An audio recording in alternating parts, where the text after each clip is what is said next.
Éxodo capítulo 14, verso 1. Vamos a continuar con nuestra serie, La redención de Dios. Es el tema número 39. El tema de hoy se titula Encerrados. Encerrados. ¿Okay? Dice ahí: habló Jehová a Moisés diciendo: di a los hijos de Israel que den la vuelta y acampen delante de Pi-Hahirot, entre Migdol y el mar, hacia Baal-Zephón. Delante de él acamparéis junto al mar. Porque Faraón dirá a los hijos de Israel, de los hijos de Israel: encerrados están en la tierra, el desierto los ha encerrado. Y yo endureceré el corazón de Faraón para que los siga. Y seré glorificado en Faraón y en todo su ejército, y sabrán los egipcios que yo soy Jehová. Y ellos lo hicieron así. Y fue dado aviso al rey de Egipto que el pueblo huía, y el corazón de Faraón y de sus siervos se volvió contra el pueblo, y dijeron: ¿cómo hemos hecho esto de haber dejado ir a Israel para que no nos sirva? Y unció su carro y tomó consigo su pueblo, y tomó 600 carros escogidos, y todos los carros de Egipto y los capitanes sobre ellos. Y endureció Jehová el corazón de Faraón, rey de Egipto, y él siguió a los hijos de Israel, pero los hijos de Israel habían salido con mano poderosa. Bien, hermano, tenemos ahí como título: los israelitas cruzan el Mar Rojo. Este milagro que vamos a ir estudiando en esta y la próxima semana es uno de los milagros más sorprendentes y más increíbles que jamás se han hecho. Y que al leerlo muchos no lo creen porque es tan increíble que la misma razón nos dice que eso no es posible. ¿Cómo poder pasar el mar en seco? Es decir, los israelitas no pasaron encharcados o con baches, como ahorita lo ves. No. Pasaron en una tierra donde parecía que no había agua. Como si nunca hubiera habido agua ahí. Así pasaron. Ese era el gran milagro de Dios. Muchos comentaristas, leyendo este pasaje, le llaman a este cruce la 11ª plaga. Así le llaman ellos. ¿Por qué? Bueno, porque iba a ser otro punto donde Dios iba a ratificar su poder sobre Faraón. Y donde Él va a demostrar que Él es todopoderoso. Lo vamos a estudiar, ¿no? Porque es un poco largo lo que hay que ver. Éxodo 14, 1 y 2. Habló Jehová a Moisés diciendo, lo vimos la semana pasada, ¿quién es el que dirige? Dios. Ahí Dios está dirigiendo. Entonces voy a dar un poco de contexto histórico. Los israelitas salen y el punto que tenían que ellos tomar era el punto hacia el norte, hacia arriba. Tenían que tomar ese punto. Sin embargo, Dios hace, dice el versículo 2, di a los hijos de Israel que den la vuelta. Al dirigirse hacia el norte, hermanos, tenían que librar el mar. Pero Dios dice que den la vuelta y a propósito, Dios los lleva hacia el mar y hacia un lugar montañoso. La pregunta es, ¿por qué les dice que den la vuelta? Para volver a mostrar su poder. Entonces aquí aprendemos algo, hermanos. Es que a veces Dios te va a empujar y a propósito te va a llevar ¿a dónde? A un lugar sin salida. Donde lo único que te puede sacar es la fe. Y eso Dios lo hace a propósito, ¿eh? O sea, ¿quién mandó a Israel ahí? Dios. O sea, es a propósito. ¿Ok? Eso fue a propósito.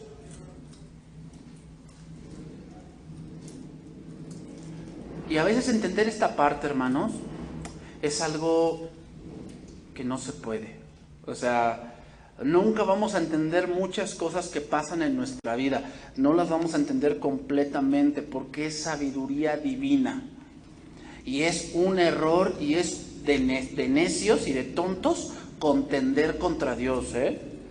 O sea, cuando el hombre se pone en un punto de, no, a ver, Dios que me explique por qué esto y por qué las hambres y por qué esto, te estás poniendo en una situación o en un punto de ser un tonto. Porque no puedes contender contra alguien que sabe todo y que tiene el equilibrio de todo. Eso es una tontería. Entonces, Dios al dirigir esto, los lleva primeramente a un lugar, dice ahí, Pijahirot. Pijahirot, hermano, significa boca de las excavaciones, así significa. Según los arqueólogos, ese lugar era un lugar de canalización, es decir, había muchas excavaciones. ¿Para qué? En ese tiempo, uno de los recursos que es muy valioso en ese lugar del lejano oriente es el agua. Es muy valioso. Y obviamente no se tenía lo que ahora se tiene para rastrear agua y subsuelo. Lo que se hacía era hacer canales para desviar el agua y que llegara a la ciudad. Eso tú también lo puedes ver, por decir, con el rey Ezequías. Una de las cosas por las que sufría Jerusalén era el del agua. El rey Ezequías hizo túneles y de ahí vino lo que se llama, donde se fue a lavar este ciego. ¿Okay? Y esa agua venía de un río. ¿Ok? Entonces imagínate cómo estaba este camino, no era un camino fácil. Ahora recuerda cómo la formación de un pueblo cuando iba caminando es que el primero van los hombres fuertes, los hombres de guerra, al frente van los hombres de guerra. Después van las mujeres. ¿Ok? Y al último, ¿quiénes van? Todos los ancianos. ¿Por qué? Porque son los que caminan más lento, porque son los que hay que esperarlo. Entonces, imagínate la movilización de 1 millón de gentes. ¿Cómo sería? ¿Muy rápido? ¿Pero? ¿No? Porque ahí llevan enfermos, llevan sus ganados, llevan a lo mejor ganado que va a parir, entonces mucho menos pueden caminar más rápido. O sea, veamos cómo era este punto y Dios por dónde los lleva. También esta parte de Pijahirot era una parte montañosa, hermanos, donde atrás tenías montañas y adelante tenías el mar. O sea, hay un completo encierro ahí. Sigue diciendo, entre Migdol y Baal Zephón. La palabra Migdol significa glorioso. ¿Qué va a pasar allí? En Pijahirot. Va a haber algo glorioso que Dios va a hacer. Ahora tú ya sabes la historia, pero imagina en ese momento que no sabes. ¿Por qué Dios nos está guiando por acá? ¿Ya nos perdimos, Moisés? ¿Ya nos perdimos? Y Baal Zephón, la palabra Baal significa Señor. ¿Qué significa? Señor. Y Zephón significa Señor del invierno. ¿Ok? Pero mira, esa es una palabra compuesta. Baal, que significa Señor, y la otra es Zafón, que significa tenebroso, desconocido. ¿A qué le temes? Pues a lo desconocido. Cuando te enfrentas a algo que es desconocido, te empieza a dar miedo, porque pues obviamente no sabes cómo van a salir las cosas. Entonces vemos aquí cómo Dios los llevó por un propósito. También esta región de Pijahirot, hermanos, fíjate nada más, había muchas guarniciones egipcias. Por eso el rey de Egipto se enteraba por dónde iban. ¿Por qué? Porque por el lugar donde iban había muchas guarniciones. Ok, en ese momento pues no había telégrafo, no había teléfono, no había internet. Entonces, ¿cómo se enviaban los mensajes? A veces se encendían antorchas, por trompetas, por señales de humo también, lo hacían, por caballos, ¿ok? Así se mandaban mensajes. Entonces ponían guarniciones en lugares estratégicos donde ellos tuviesen ventaja de guerra, ¿ok? ¿Para qué Dios hace todo esto? ¿Para qué lleva a su pueblo a un lugar donde está completamente encerrado? La respuesta es para glorificar su nombre. O sea que debemos entender, hermanos, que cuando Dios permite que haya en tu vida enfermedad, dolencia, problemas, estrechez económica, Dios quiere glorificarse en ti, pero el punto para que Dios se glorifique es que tú tengas fe. ¿Ok? O sea, con muchos Dios quiere hacer muchas obras y con muchos Dios quiere hacer muchas cosas, pero no puede hacerlas porque al hacerlas pensarás que eres tú. Cuando tú tienes fe y Dios actúa, entonces tu pensar va a ser que Dios está actuando a tu favor. Ahora, ¿cuál fue la orden cuando llegaron a ese punto? Versículo 2. Acamparéis junto al mar. Acampar habla de que es algo temporal, pero que lleva varios días. ¿Ok? Acampar significa que es algo temporal, ahí no es su morada, pero lleva varios días. Descansar, todas esas cosas. Entonces, así los problemas y la enfermedad. Es temporal, pero sin duda lleva bastante tiempo o poco tiempo. Sigue diciendo, versículo 3, porque Faraón dirá a los hijos de Israel, encerrados están en la tierra. El desierto los ha encerrado. Aquí la palabra encerrado viene de una palabra hebrea, sagar, que significa rendirse. Significa rendirse. Significa envolver con algo.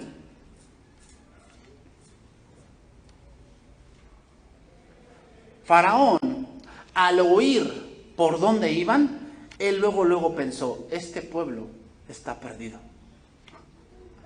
Este pueblo no sabe a dónde va. ¿Y qué dijo? Están desprotegidos, están débiles, vamos a destruirlos. La pregunta es, ¿por qué se le olvidó tan rápido lo que había vivido? ¿No se supone que había perdido su hijo? ¿Que había perdido sus ganados? ¿Que le había caído granizo? ¿Que tenía úlceras en el cuerpo? ¿Por qué se le olvidó tan rápido? Dice el Proverbio 26:11. Como perro que vuelve a su vómito, así es el necio que repite su necedad. ¿Era acuerdo que Faraón dijera, vamos a perseguirlos? O sea, vamos a ponernos así en un punto. Todo lo que ya te pasó, todo lo que ya perdiste, Faraón, ya perdiste a tu hijo, tu reputación, tu nación, tu economía, tu salud, el respeto de tu pueblo, ya lo perdiste y aún así vas a insistir en hacer eso. ¿Sería acuerdo? ¿Sería de alguien sabio? Pues obviamente que no. Pero la tentación estaba ahí. Y como un buen necio, Faraón, ¿qué dijo? Yo puedo. Proverbios 7:22 dice esto. El contexto aquí de Proverbios 7:22 es la mujer promiscua, ¿okay? La mujer promiscua, o sea, la mujer que generalmente en esos tiempos las encontrabas en ciertas calles como hoy y te hablaban bonito, y los que no tenían sabiduría caían en ese punto. Pero vamos a ponerlo aquí. Imagínate que la mujer promiscua en este punto no es, en este caso, una tentación. Cuando tú no tienes sabiduría y viene la tentación y te crees muy sabio, pero no es cierto, vas a caer ahí y ¿sabes qué va a pasar? Tu vida va a peligrar. Dice ahí Proverbios 7:22, al punto se marchó tras ella, como va el buey al degolladero, y como el necio a las prisiones para ser castigado, como el ave que se apresura a la red y no sabe que es contra su vida hasta que la saeta traspasa su corazón. Faraón iba a perder la vida. ¿Por qué? Por caer en la tentación. Traducción viviente de ese verso, Proverbios 7:22. Él la siguió de inmediato, como un buey que va al matadero, Era como un ciervo que cayó en la trampa, en espera de la flecha que le atravesaría el corazón. Era como un ave que vuela directo a la red sin saber que le costará la vida. Es por ello que muchos como Faraón no saben que van a la muerte, al pensar que tienen todo planeado y que lo que han pensado hacer está bien encerrado. Está bien ideado. Y al final que no saben en su entendimiento que van directo a la red para perder la vida. Imagínate, o sea, ¿sería acuerdo que Faraón siguiera en su terquedad? No era acuerdo. Sin embargo, él lo hacía. ¿Por qué? Por falta de sabiduría. Pero también, sabiduría también es saber cuándo desistir. Sabiduría también es saber cuándo desistir. Muchas veces dicen, el que persevera alcanza. No siempre. No siempre. A veces hay que ser sabios para desistir de lo que hemos planeado.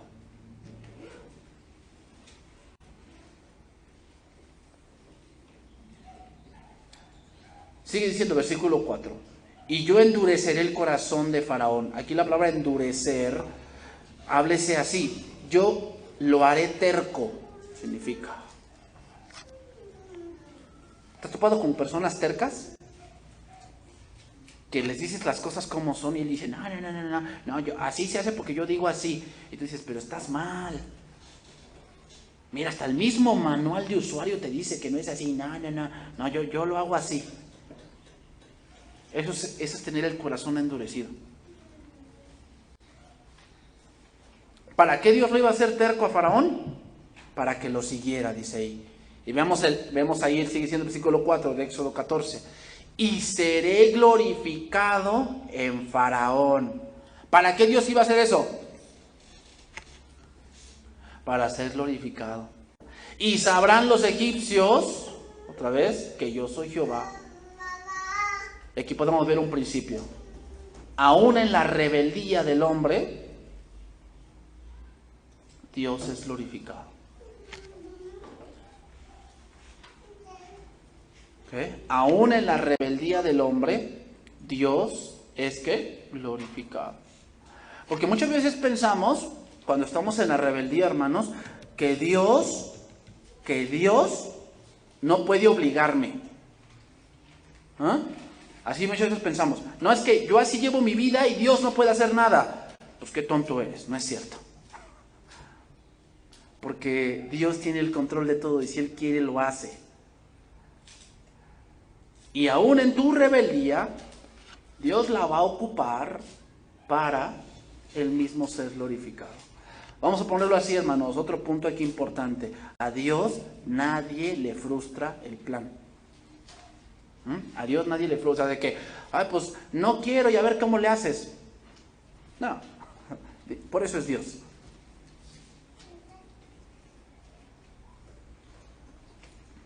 Este verso 4 habla de dos planes. Número 1, el plan de Dios.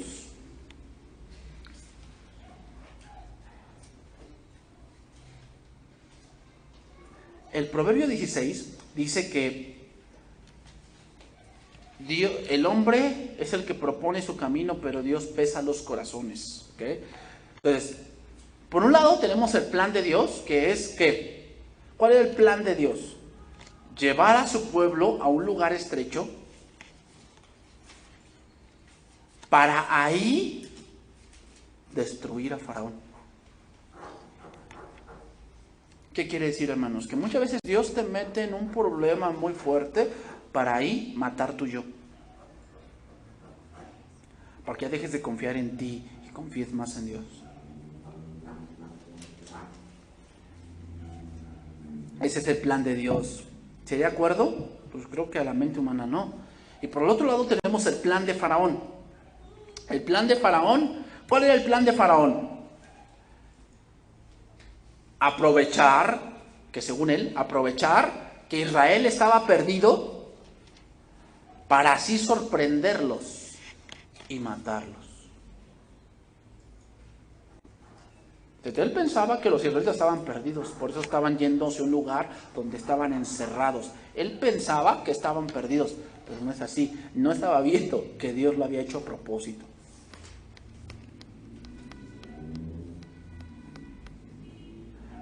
Pregunta, ¿estaban encerrados? O sea, ¿en verdad se estaban encerrados? O sea, ¿a la vista humana? Sí. A la vista humana, sí. Pero cuando es Dios quien te lleva allí, hermanos, es porque Dios va a hacer un milagro.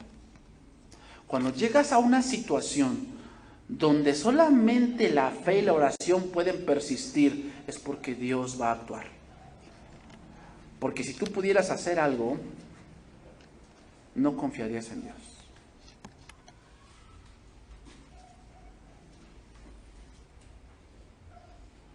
Y aquí podemos ver otras cosas, hermanos. Hay 3 cosas por las cuales tus decisiones no prosperan.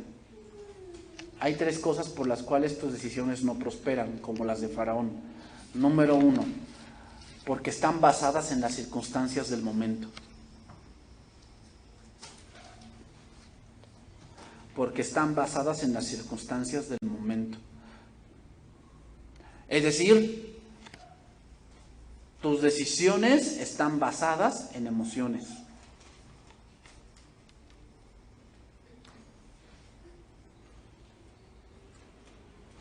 Por un momento, Faraón en su dolor por su hijo, ¿qué dijo? Váyanse, ya no los quiero ver aquí, váyanse. Estaba triste, estaba conmocionado, pero cuando se le quitó la conmoción, el dolor, ¿qué dijo? Vamos a perseguirlos. ¿Te das cuenta? Alguien que se guía por emociones siempre es de doble ánimo, siempre. Por un lado toma una decisión cuando está triste y dice que ahora sí, Señor, ahora sí te voy a seguir, ahora sí te voy a honrar, pero cuando se pasa eso y viene otra cosa, toma otra decisión. Una decisión tomada por emociones siempre, la mayoría de las veces, va a estar equivocada. Siempre.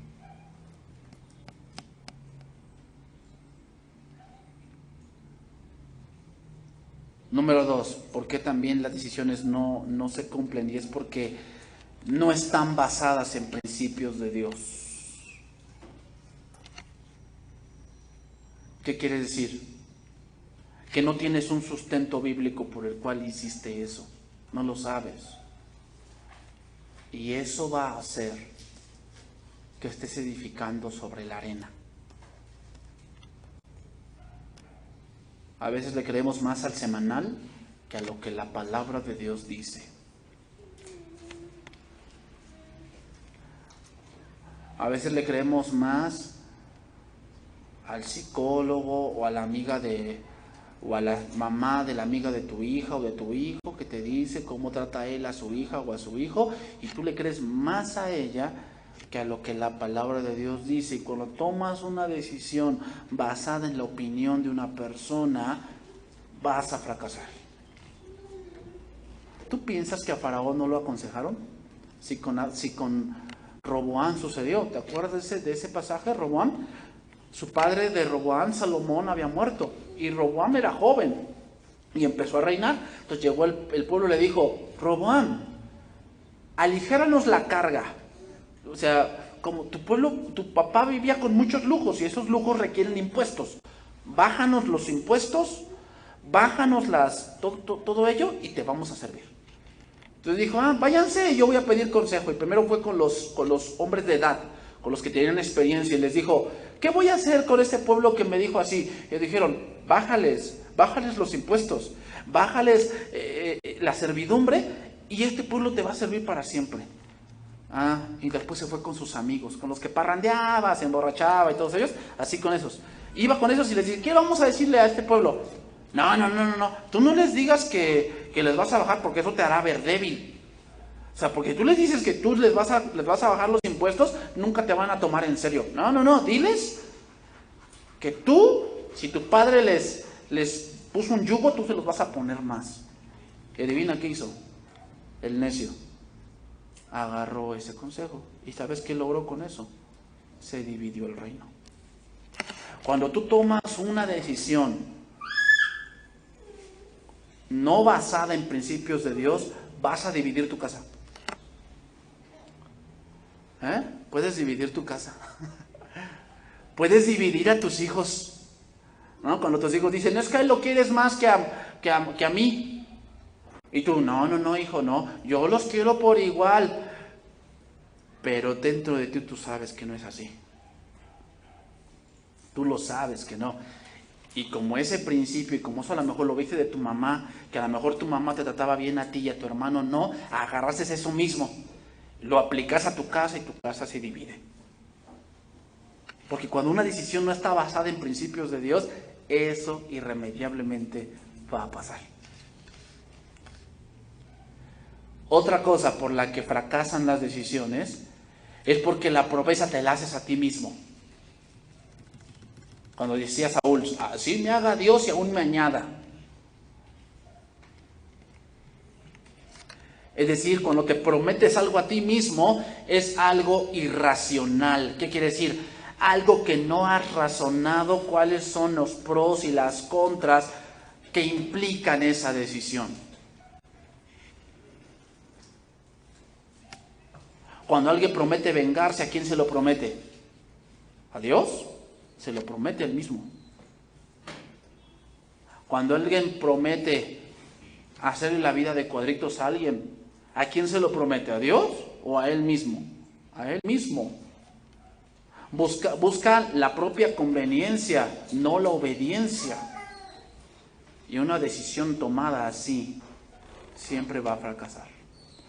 Cuando Faraón decidió perseguir al pueblo, lo hizo para sí mismo. Aún habiendo perdido muchas cosas, decidió, sin temor a lo que pudiera pasar, perseguir al pueblo de Dios. Fíjate nada más cómo podemos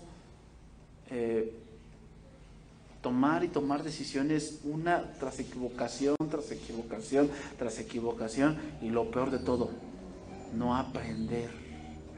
Eso es lo peor, O sea, el punto no es que te equivoques. O sea, muchas veces, mucha de la experiencia del hombre es porque se equivoca.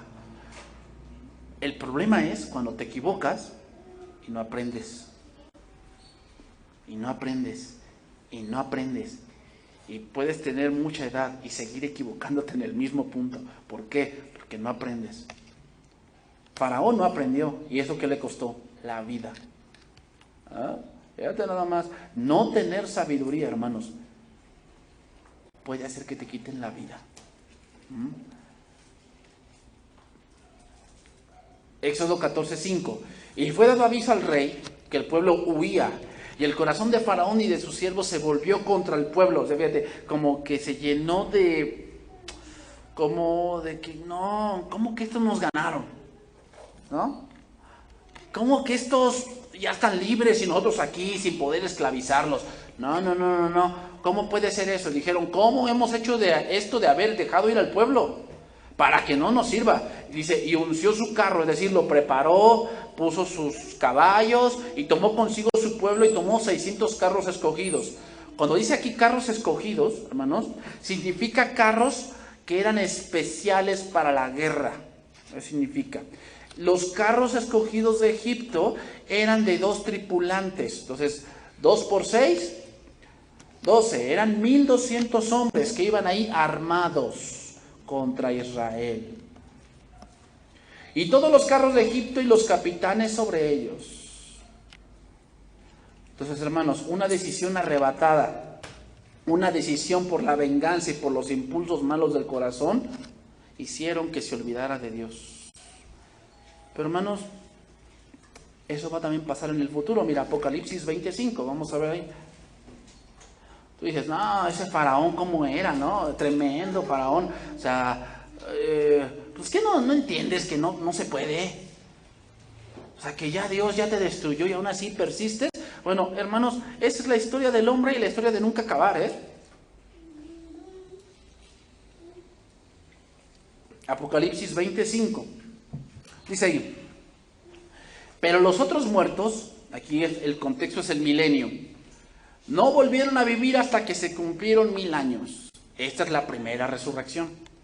Bienaventurado y santo el que tiene parte en la primera resurrección. La segunda muerte no tiene potestad sobre estos, sino que serán sacerdotes de Dios y de Cristo y reinarán con él 1000 años. Fíjate, en ese momento Cristo va a estar en Jerusalén reinando y habrá una paz cual nunca ha habido.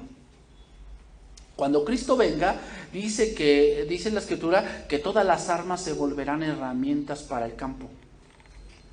Tú sabes que lo que hoy, por decir, cuando entra un presidente a cierta nación, por decir Estados Unidos, ahora que entró Donald Trump, se divide tienen más que nada el tesoro, tienen el dinero que tiene la nación y tienen que vamos a destinar estos fondos a educación, estos fondos a salud, estos fondos a turismo, estos fondos a carreteras y aviones y todo eso. Estos fondos vamos a, no sé, arquitecturas, ¿no? Vamos a hacer, pero lo que más se gasta en el día de hoy es en armamento. Es en lo que más se gasta hoy el hombre, el dinero. En fabricar plantas nucleares, más aviones, más tanques, más inteligencia, ¿cómo se llama? Más portaaviones, más barcos, más submarinos. ¿Por qué? Porque así el hombre vive con temor. Vive con temor, porque ¿cómo vive? Encerrado. Bueno, en el tiempo de Cristo eso no va a existir. Imagínate cómo va a ser la paz en el tiempo de Cristo. Va a ser una paz que nunca hemos vivido. Donde no habrá guerras ni que conflictos y que no, está ardiendo entre Siria y fulano, entre Rusia y Estados Unidos, Europa se está quedando sin alimentos, sin agua. Eso no va a existir con Cristo, no va a existir. A ver, entonces, pensémoslo así. Si está Cristo reinando, dice, va a reinar con vara de hierro. ¿Qué significa? Que en esos tiempos no habrá corrupción. Porque hoy compras la injusticia. No, pues el que tenga más palancas, ese aunque haya matado a 2 gentes, sale. En el tiempo de Cristo nadie se va a salir con la suya. Entonces, pensémoslo así. ¿Sería acuerdo rebelarse? ¿Cómo lo ves tú? O sea, si está reinando Dios, Cristo, que lo ve todo, que Él lo puede todo, ¿sería acuerdo rebelarse? ¿Pero qué crees? Va a pasar. Cuando los 1000 años se cumplan, versículo número 7, Satanás será suelto de su prisión y saldrá a engañar a las naciones que están en los 4 ángulos de la tierra, a Gog y Magog, a fin de reunirlos para la batalla, el número de los cuales es como la arena del mar. Es decir, es mucha gente, se junta un ejército de rebeldes grandísimo. Y subieron sobre la anchura de la tierra y rodearon el campamento de los santos y la ciudad amada. Y de Dios descendió fuego del cielo y los consumió. ¿Cómo ves? O sea, ¿sería de un sabio rebelarse así con alguien que es todopoderoso y que reinó 1000 años? No es cuerdo. O sea, ponte a razonar. Se ve que aquí las gentes tomaron una decisión porque el hombre es así, se le olvida. Y el diablo, versículo 10, que los engañaba, fue lanzado en el lago de fuego y azufre donde estaban la bestia y el falso profeta, y serán atormentados día y noche por los siglos de los siglos.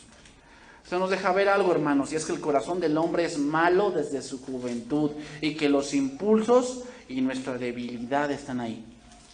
Así fue con Faraón, y así es el día de hoy, hermanos. Muchos toman decisiones arrebatadas, por impulsos, por sentimientos malos, sin razón de ser. ¿Dónde terminarán ese tipo de personas? En la muerte. Segunda de Pedro 2:15.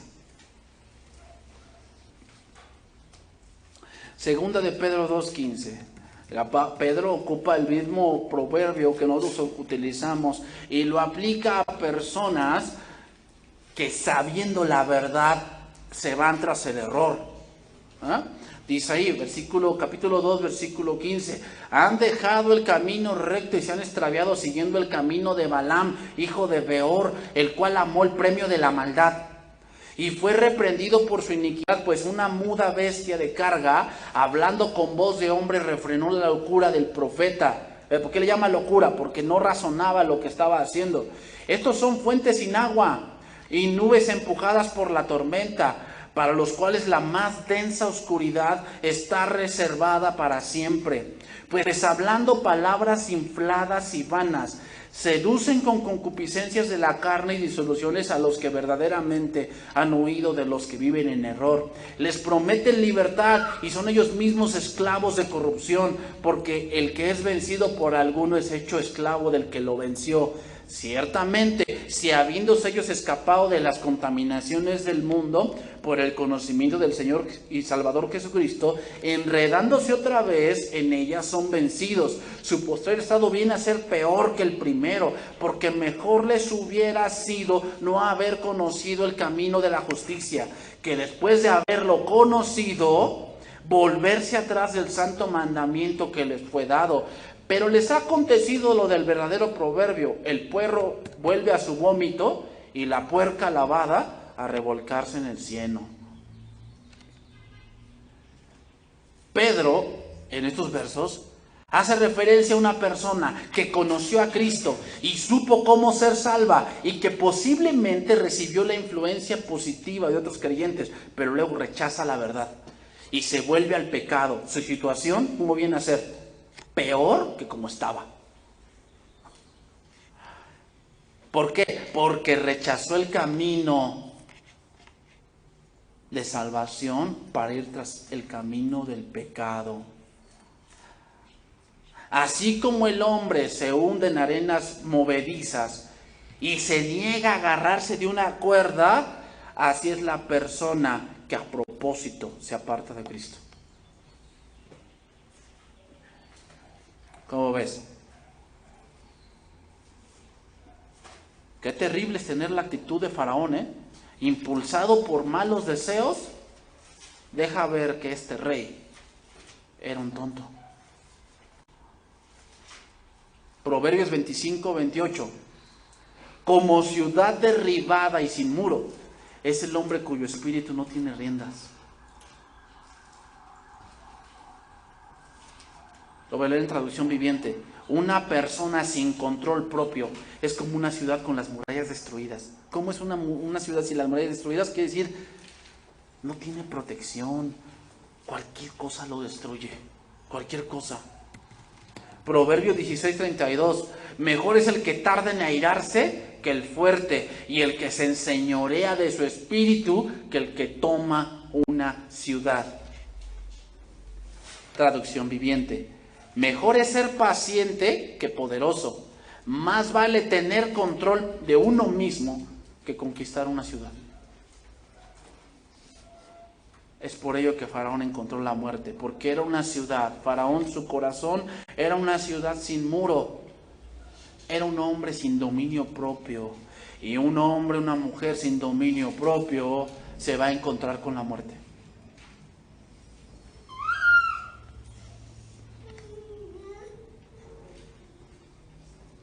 Es triste, hermanos, pero hoy en día, no solamente en la iglesia, sino allá afuera, vemos a muchos faraones que se creen dueños de su vida, que piensan que pueden enseñarle a Dios cómo deben vivir y no saben que van camino a la muerte. No lo saben. Tantas cosas que les han ocurrido, tal vez han chocado, Dios los ha librado, los ha salvado de que los atropellen, de que los asalten, de que los secuestren, los ha salvado y aún así ellos dicen, no, yo voy a perseguir mis sueños, no sabiendo que van directo a la muerte.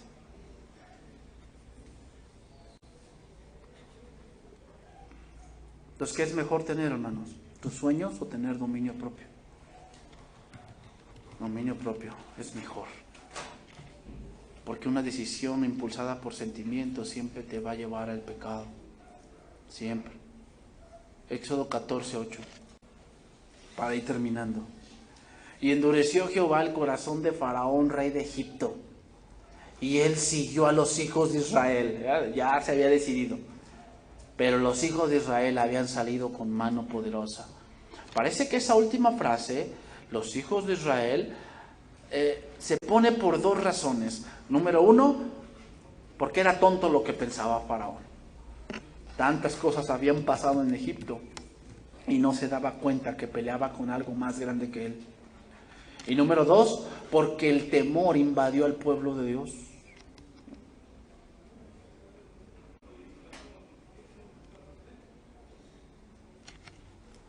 Aquí voy a decir algo, hermanos. Todos aquellos que con ánimo pronto y fervor quieren servir a Dios, deben esperar ser molestados por las tentaciones y por los terrores de Satanás.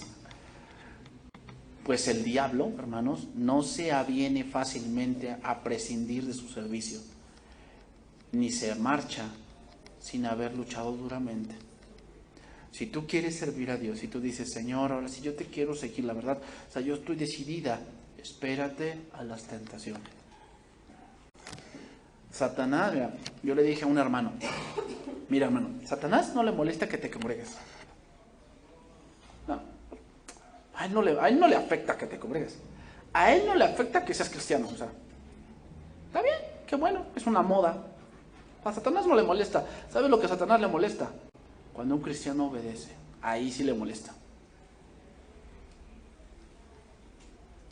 ¿Por qué? Porque un cristiano que asiste, que escucha, que se atiborra de conocimiento, pero no lo vive, no pasa nada. O sea, Satanás dice, está en su concha, o sea, está bien enconchado, o sea, dice que es cristiano, pero no hace nada. O sea, a mí no me preocupa, no me da lucha. O sea, ¿qué te preocupa si tú estás en un juego de fútbol, de básquetbol, de voleibol? ¿Te preocupan los de la banca? No, te preocupan los de adentro. Esos son los que están jugando. Los de la banca, pues esos están afuera. O sea, entonces hay muchos cristianos que están en la banca. Están en la banca, o sea, sí, ven el juego, saben y toda la cosa. No, yo lo haría mejor que él. Pero no juegan. ¿Esos qué? ¿Al diablo? No les causa problemas. Sí, que vaya a la iglesia, está bien, que vaya a la iglesia, pero ya sé que ni sirve, ni perdona, ni nada, o sea, a mí no me causa problemas. Pero ¿qué pasa con un cristiano que dice, no, ahora sí? Dice Satanás, ese cristiano es peligroso. ¿Y qué va a hacer con él? Lo va a tratar de perseguir como Faraón lo quiso hacer. Así que, hermano, cuando tú quieras servir a Dios, espérate eso. Los israelitas estaban felices de haber salido de Egipto y querían llegar rápido a Canaán, pero tenían que pasar una última prueba, y es ver que su aprisionador estaba tras ellos queriendo matarlos, y tenían que ahí confiar en Dios, porque enfrente tenían el mar y atrás tenían las montañas. ¿Para dónde se iban? Lo único que tenían que era confiar en Dios. Termino con este pasaje, Marcos 5:1. Vamos a terminar con ese pasaje. Marcos 5:1.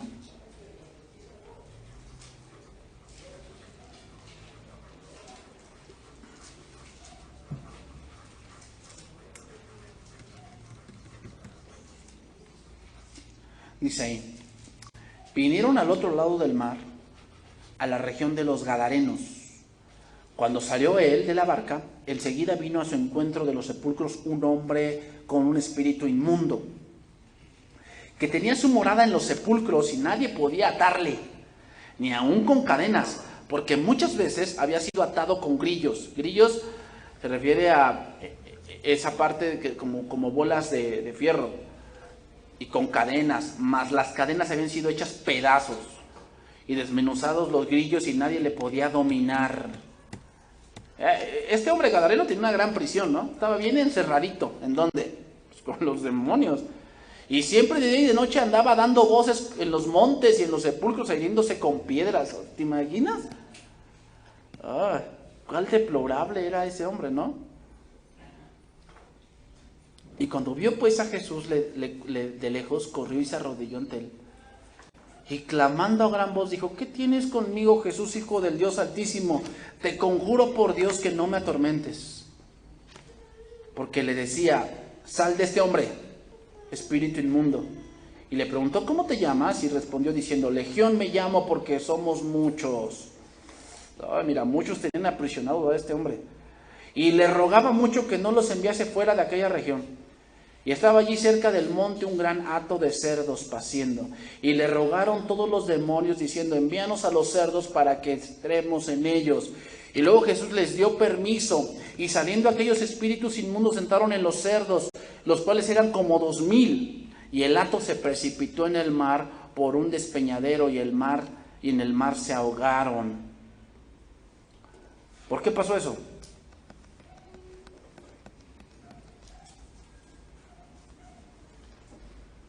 ¿Por qué? Ellos estaban rogando ir a los cerdos porque no querían quedar sin un cuerpo.